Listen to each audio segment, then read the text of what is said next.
On the road, in the gym, at a coffee house. No matter where you listen, this is Prevention Perk. I'm Steve Miller with Mid-America PTTC. It's time to perk up our prevention efforts. My guest today is Kris Gabrielsen. She is the co-director of the Great Lakes Prevention Technology Transfer Center. She has worked in the substance misuse prevention field for over 30 years. Kris was the Associate Director for the Western Center for the Application of Prevention Technologies, CAPT, co-authored the first Substance Abuse Prevention Specialist Training Curriculum, and co-authored the textbook Substance Abuse Prevention, The Intersection of Science and Practice. As a consultant, she has worked with states and communities across the nation to bridge the gap between research and practice, assisting prevention professionals in maximizing their effectiveness. Hello, Kris, and welcome to Prevention Perk. Hi, thanks for inviting me. It's good to have you here. I'm always curious. This is my favorite question because I'm trying to figure out how I got into prevention. I'm always curious how other people got into prevention. So what was that path like? How'd you get interested in this work? Well, I think like probably a lot of folks out there, I truly fell into it, but I did fall into it pretty early on, right after I graduated from college.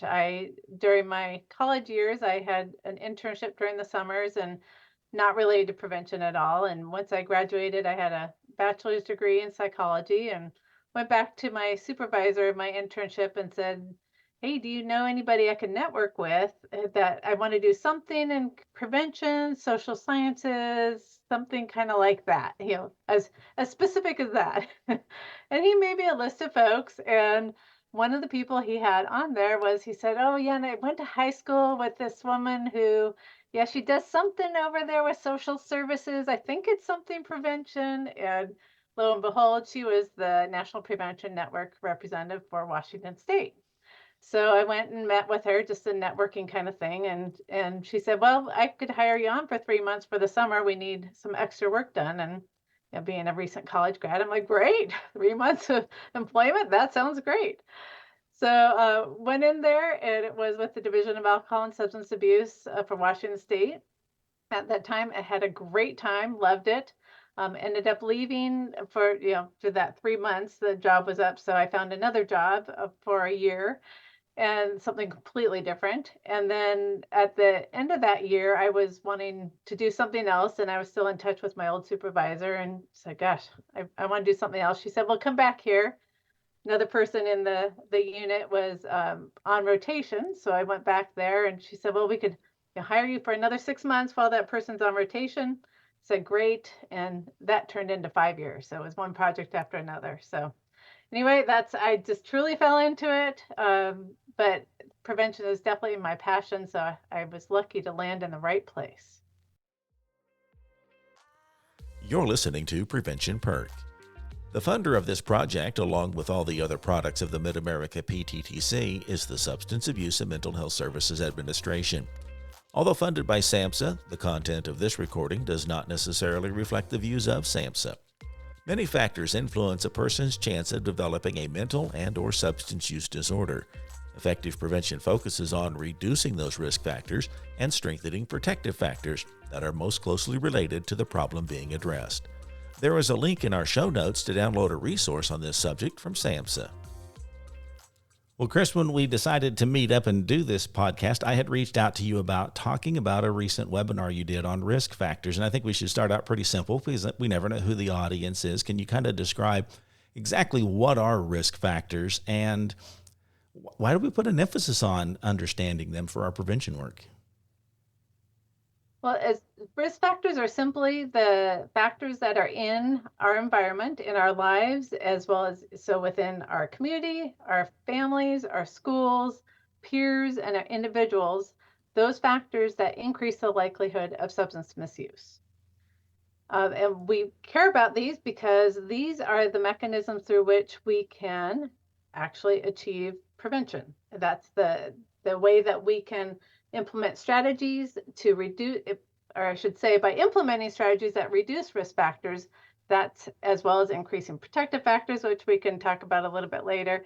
But that's the mechanism through which we can have effective prevention. Well, you did a recent webinar or training on risk factors, and you told me that it was like one of the most attended webinars that you've had, and And so that tells me that there must be some need out there. Like there's something behind this.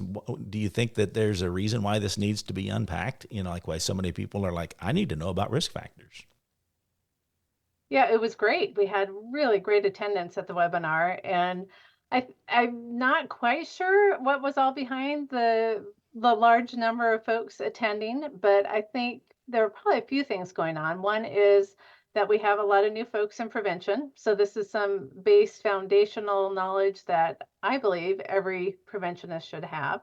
So I think that helped. It also helped that we did the first, what kind of, in my mind, first half of this series of the protective factors webinar was done in December. So I think that helped gain interest in understanding essentially the other half of the picture. So if we look at both risk and protective factors together, that creates the whole picture of what we need to be doing within prevention. Well, I think I know the answer to this, but it's kind of a side question, but you kind of alluded to it, that there's a lot of new people in prevention. I know that in the region where we're at in Mid-America, and you're upper Mid-America in the Great Lakes region, has there been a lot of attrition in your region? Do you hear that from the communities that you serve, that we really need to onboard people? We do. It's a mixture of folks who have been around for a bit, who haven't necessarily gotten all the foundational trainings. So those folks, I believe, are attending the trainings, as well as, of course, definitely new folks. We have quite a few new folks coming in within the region. And then there's also interest from other fields that are ancillarily, is that a word? Related to prevention. So things like social work field and other fields that are interested in this knowledge as well. So I believe we had quite a few folks from other related fields as well. I think that's kind of exciting that maybe there's kind of that cross-pollination or whatever, where other Yes. identities want to know something about prevention work, just like we're interested in social work or, those kinds of things. So I'm glad to hear that maybe there's more interest in getting out of our silos and learning about what our neighbors are doing. So that's exciting. Absolutely. Well, let's kind of talk a little bit about your webinar. And I know one of the first things that you talked about was the importance of focusing on one, you want to increase protective factors, and the other is decreasing the risk factors. So how's this happening, and why is it so important to keep a balance between those, if not kind of tilt the scales more towards protective factors? Yeah. Well, I often hear from folks working in prevention that, gosh, I don't want to focus on the negative. I really want to just focus on protective factors and increasing that. That's, staying in the positive. That's where people are going to be more receptive. However, it's kind of like if you think about going to the doctor and you're concerned about your risk for heart disease, and you go in and say, gosh, I want to find out what's going on. I want to make sure I can prevent heart disease. I have a family history of it. I know I should exercise, but I really haven't been exercising, and I'm just not good at meal prepping, so I end up eating a lot of fast food. But I do really well at taking an aspirin a day baby aspirin a day to help prevent heart disease. And my doctor says, great job taking that baby aspirin every day. Keep doing it. And if that's the end of the story, that's not very good, right? So that may be perceived as a protective factor to take an aspirin each day, but we want to keep doing the things that we know are protective, but we also want to address those risk factors. So we would want, in that case, we'd want to, encourage that person to start exercising, encourage them to change their eating habits, et cetera, et cetera. So it's the same within prevention. We could definitely want to keep increasing protective factors. That's always a good thing to do. It's an important thing to do. But if a youth is in an environment with a high level of risk factors, the ability of protective factors to buffer the impact of all those risk factors is going to be minimal. It's going to overpower the impact of the protective factors.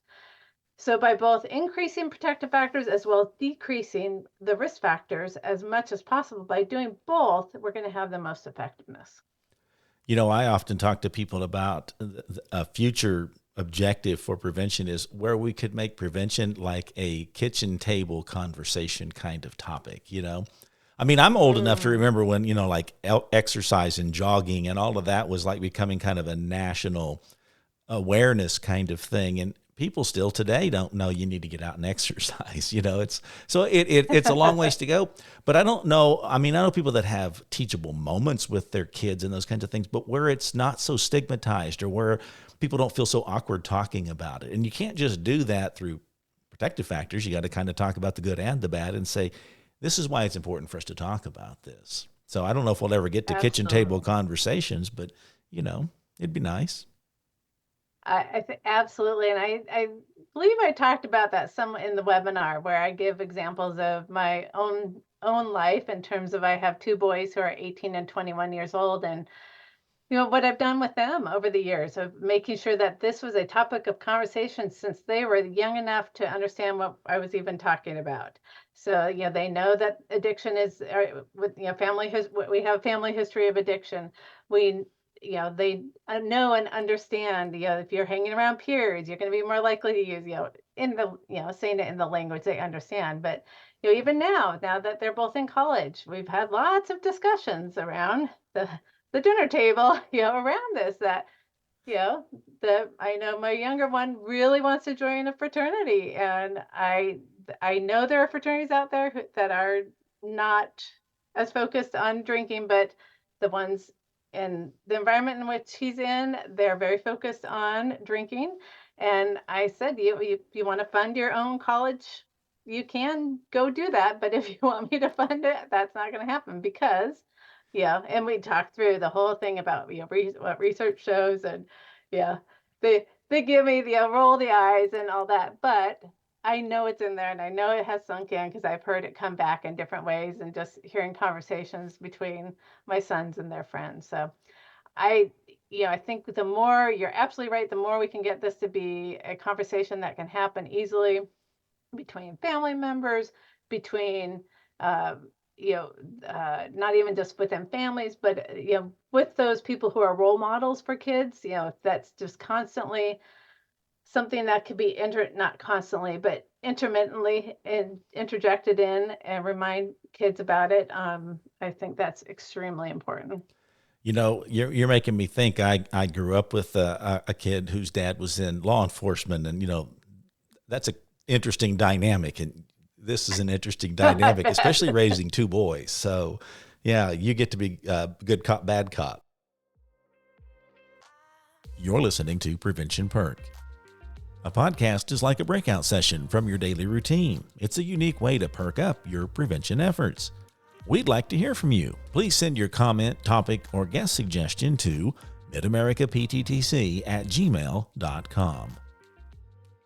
So risk factors, I mean, there's a broad array of them. I mean, there's all kinds of things that we can say is a risk factor for substance use. So is there a way to kind of like sort through this? Like, is there some kind of a criteria where you can identify like the factors that place a youth for a greater risk for substance misuse? Like, is there a scale, or is there a way to go, this is really where we need to start?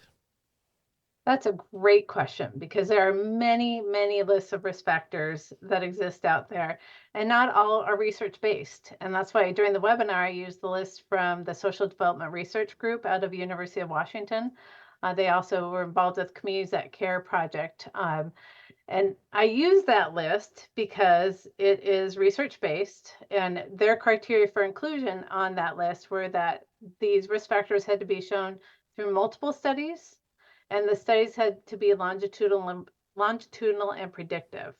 So by having the criteria of showing not just one study showing it's a risk factor for youth substance misuse, but multiple studies, and then the studies where it's not the retrospective studies where you take people, for example, who are in treatment and ask them, well, what was your life like when you're a kid? And, because it's often adults that this is done with, and they're having to reflect back, many, many years of what their life was like. And I don't know about you, but I know my take on my childhood is probably not 100% accurate. I know it's not, in fact.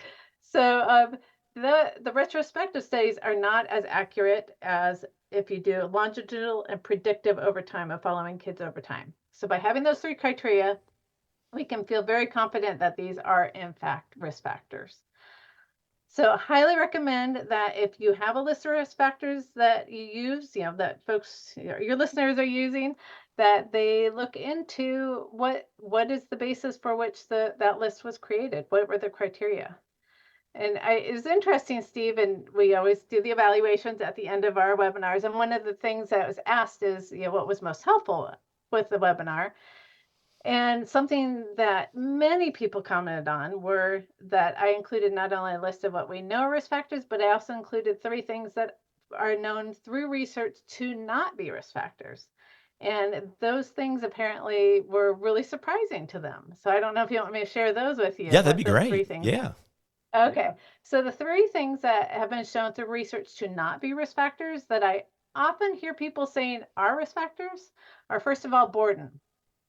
They just say, our youth are bored. That's the problem. We just got to keep them busy.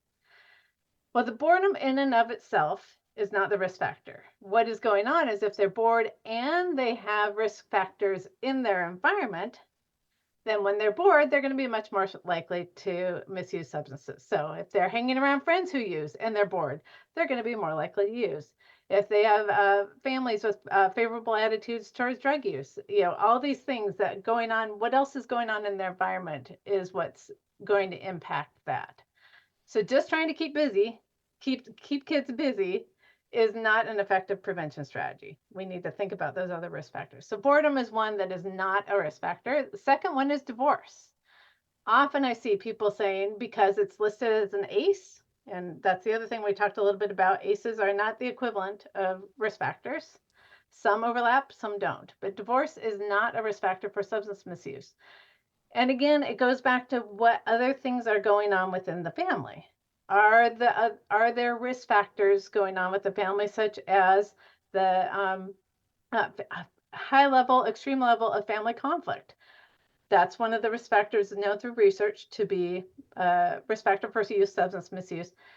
In many cases, with divorce, that family conflict decreases. So in that case, if it's decreasing the number of risk factors within a kid's life, it's actually going to be helpful. Now, if the divorce creates more conflict, so it depends on what else is going on. So again, divorce is not a risk factor. And the third one is low self-esteem. Low self-esteem is not a risk factor for youth substance misuse. What research has shown is that people who are misusing substances often have high levels of self-esteem. So what they found also is looking at when curricula are implemented that are to increase self-esteem amongst youth, that they did not see the preventive effect happening.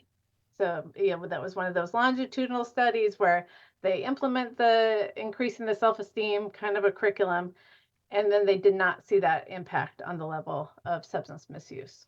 So self-esteem, boredom, low self-esteem, boredom, and divorce are not supported by research to be risk factors. So you're kind of picking apart those. I mean, you're saying they aren't, but then you're unpacking that further and saying there's all these other nuances, if you will, that we need to take into consideration. And so I think you've kind of alluded to that to a little bit, but how do we kind of understand how do we start to think beyond that black and white, and how do we kind of nuance it a little bit? Like, we know this is a risk factor, but it's not just that black and white. How do you kind of pull that apart and go, because it's supported by this, or it may be, but not because of the things you've illustrated, because they don't have this present in their life. So how do you begin to kind of pull that apart? I think as preventionists, we definitely need to do that through our strategic planning process. So many folks use, of course, the strategic prevention framework, the SPIF, and the first step of that is the assessment process, where you're identifying, first of all, what priority problem needs to be addressed within the community. So let's say it's underage drinking that a community identifies as its priority problem. The next step is to gather data on the risk and protective factors within the community related to underage drinking. By looking at that data and using criteria to figure out the priorities that you want to address in terms of which are the priority risk factors and where you need to enhance protective factors. It's that assessment process, that decision making, that helps you determine where you need to what you need to unpack, I should say, in terms of what you were saying. So, for example, if it's availability of, well, in this case, let's go back to the underage drinking. If a community has found that underage drinking is a priority problem that they need to address, then they do the further assessment of looking at what are the priority risk and protective factors. And let's say that one of the priority risk factors is availability of alcohol. And that is something that they need to address. Well, then they need to further unpack that. Is it the availability? Is it retail availability or is it social availability? Retail, are they getting it? Are kids getting it from bars or from stores? Or are they getting it from friends and family, that social arena? So they unpack that. And let's say that they determine what's really from that social piece. So then they need to further unpack, okay, social. So is it the peers? Is it their families that are saying, oh, kids will be kids, they're going to drink anyway, so we're going to just have them here at the house to make sure they're safe, which we know increases the amount of use. It does not decrease the amount of use. So it's that step and process of going, from the bigger problem to the risk and protective factors to unpacking the data that support those as being a priority to be addressed. Yeah, when you talk about something like underage drinking and maybe like social access or something like that, a lot of times I'll hear people say, well, why don't the police just arrest everybody that's breaking the law? And it's like, well, if it were that simple, we probably would have curbed this a long time ago with some of the arrests that have already been made. So there's got to be other things that exist here. So once the community or the coalition has identified kind of these risk factors and they've done their due diligence and they've done the assessment, how do they then start kind of like moving a risk factor framework into action? I mean, we can talk about it at 25 coalition meetings because, we get lunch. How do we put it into action? Like how do we start to, kind of maybe even benchmark? Are we on the right path? I mean, how do we put this into action in our communities?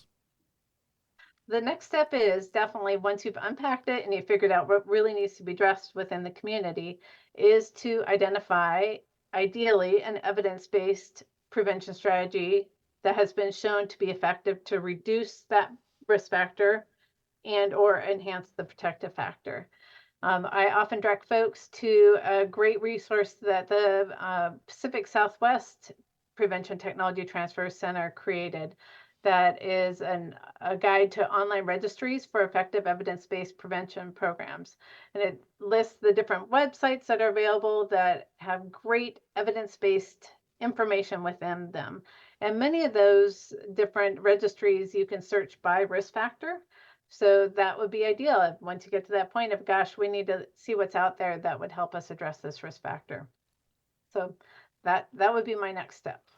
So you've mentioned that there's you did the webinar on risk factors. You also have the companion piece, the protective factors. So we will share links to those trainings. They're available on your website, and we'll make sure we get those included in the show notes here.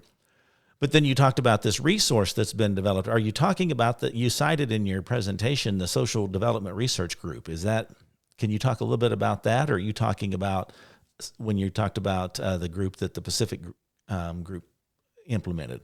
So the Pacific Southwest PTTC created a document that's specific to the online registries. Mm-hmm. So that's a little different. So the Social Development Research Group is the group out of University of Washington that did the work on identifying which risk factors have been identified through research as increasing the likelihood of substance misuse, as well as other problem behaviors.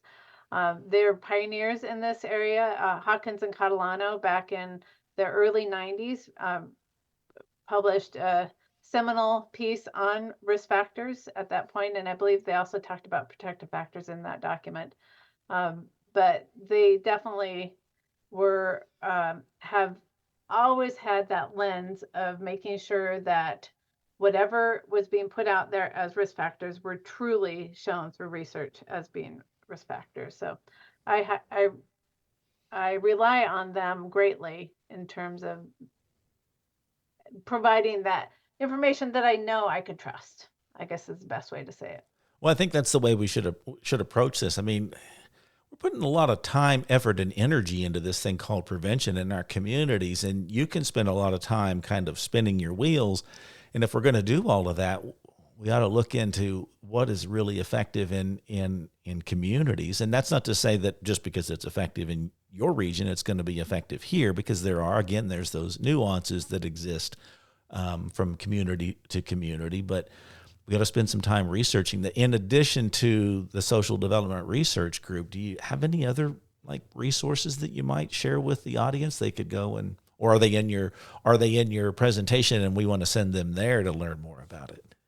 Well, I would say definitely go to the presentation. I encourage you all to, if you have the time, to go watch the 2 webinars. They're an hour and a half each.